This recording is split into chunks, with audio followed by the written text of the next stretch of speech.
Čau, čau visiem! Šodien man būs smūtijs no ogām. Man ir ķirši un zemenes.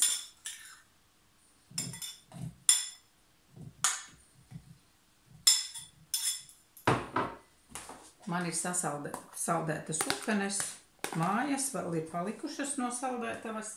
Man patīk nedaudz skābumiņš, ko viņas iedod. Tad es arī zemenēm klāt likšu upenes. Es kā parasti pielikšu arī šķiedrvielas, vai es varu saņemt arī šķiedrvielas. Es lieku visu vienu kausiņu. Un šodien es pievienošu klāt cido dzērienu, kurš ir no zemenēm un banāniem, jauns dzēriens. Patiesībā smūtijs sanāk ļoti garšīgs ar viņu.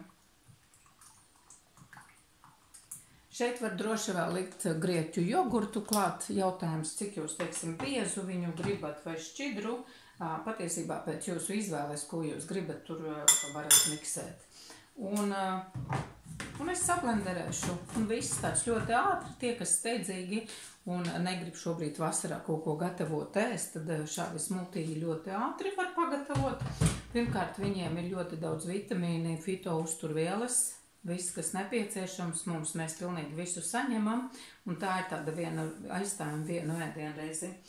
Šāds, teiksim, smūtijs ir ļoti labs arī tiem cilvēki, kuri grib nomest, teiksim, samazināt svaru, tad droši mēs šādu vienu ēdienreizi aizstājam ar smūtiju.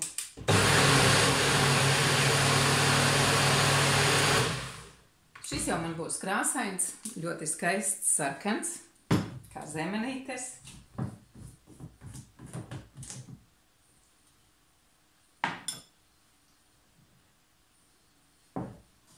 Bija glāze, re, kur ir.